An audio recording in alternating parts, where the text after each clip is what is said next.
Ganyan. We don't take care of our farmers. We don't have a food security plan.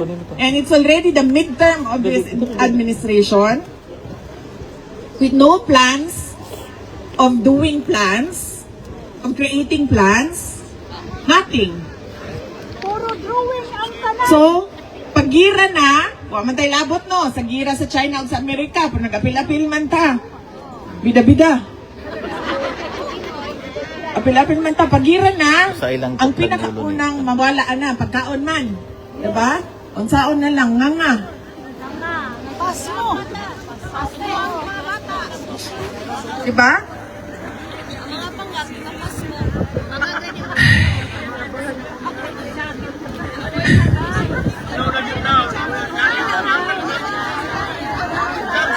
Ay, okay ra ko ma'am. Ibalo ka ma'am, ingani po lang akong vitamins. Akong regimen sa vitamins, ma'am. So, I'm okay. Sa ganitong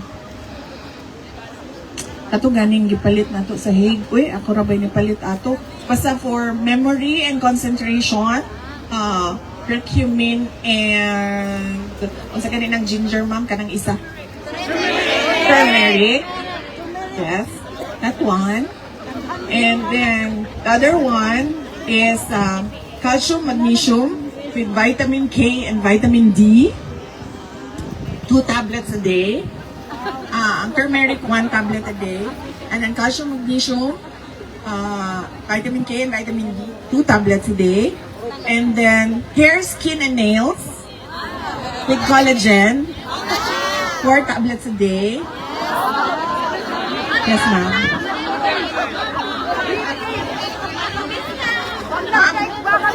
Wala ko fish oil, ma'am. Should I? Take fish oil? Wala ko fish oil.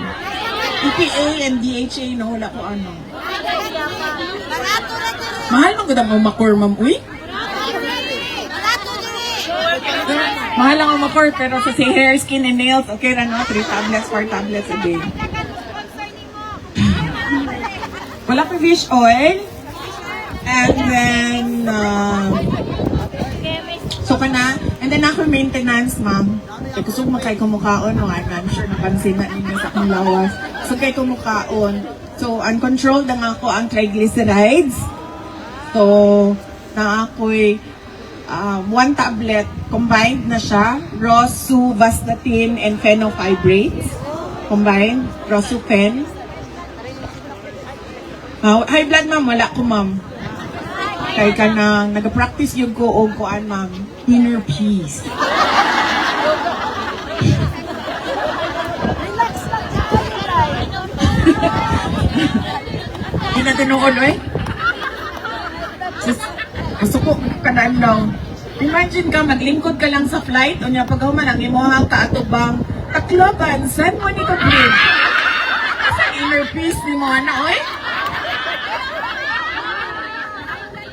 Punta sa flight, no, kay kanang na kay inner peace, kay kanang wa mo kay buhaton. Matulog raman ka. Pag ana nimo, ulo. Respeto to Princess Queen. Ana ko ng China. I'm sorry, Philippines. Hey, asa pa to, ma'am? Wala ko yung B-complex, ma'am, kay makatambok daw. Ana ang wala ko, B-complex and fish oil. Wala ko. Heart. Okay naman akong heart, ma'am. I-check sa na ako, ma'am. Ay, wala na day ko yung heart, ma'am. Sobra nilang daog-daog sa kuha, ma'am. Wala ko yung heart. Asan ako sa akong istorya? Ang atong nasod. Ambot, magnganga na lang taan ipag-abot sa gira, ma'am.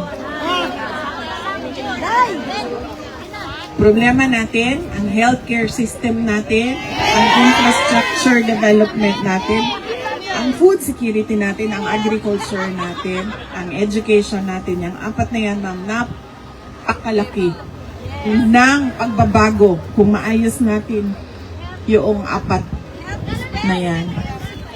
Ang problema natin, ang inaasahan lang natin, yung dollars ninyo. Totoo yan, ma'am. we are really very dependent on the remittances of Filipinos abroad. Yan ang nagpa-prop up ng economy ng Pilipinas. Ang chika sa mga lalaki. Kaya, nagpapasalamat kami sa tulong ninyo, sa mga kamag-anak ninyo, sa pamilya ninyo, at sa investments ninyo sa Pilipinas. Malaki ang pasalamat namin, pero mali din na umaasa lang sa padala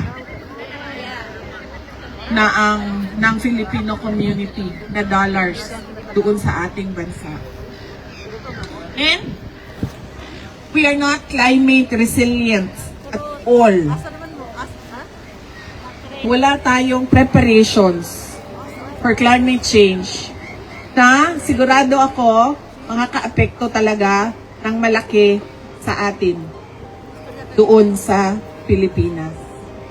And we are not prepared for global shocks. Pansin nyo, walang ginawa ang Pilipinas sa tariff restrictions. May narinig ba kayo na ginawa natin? Wala. May narinig ba kayo na preparation natin sa effect ng Iran and Israel conflict? Hindi daw siya makialam. Ayaw niya makialam. Bahala na daw ang OFW. Napakalaki ang kailangan natin gawin. Ayun ninyong itudlo si Inday Sara ha. Kisa ganito ganina sige itudlo ha. Imuha ng mamana. Uy, ma'am, excuse me, mamana nato ni tanan. Ako lang kada ang Pilipino, ma'am. Excuse me, mama. Dili ito mo kay dual citizen na mo, di na mo Pilipino. The problems of the Philippines are still your problems. And we need to come together to see a better Philippines. So, nanata sa future. Okay. Kunya na ma'am. Kunya na ng 2028. Ano pa? Kunya na ng picture. Matindog ko din ang to doon yung gabi. Mag-picture lang mo tanan. Ano sa mo ba? Kaya nagtrabaho pa ko ba? Unsa man nato ang buhaton sa ICC? Unsa may hangyo na mo? Unsa may mabuhat ninyo? Yes? Paunsa nato siya mapauli? You convince the governments of Australia, because Australia is a member of the ICC, to look into the case of President Duterte and the injustice that he is receiving, that he's been getting from the ICC. Imagine mo, detained ka and you have no options for bail. You only have interim release, which is subject to the approval of the court. Mao gani, ma'am. That is why I'm telling you, you talk to the government of Australia. Come together. Sit down. Come up with a position paper. Bring his case to the local Australian media.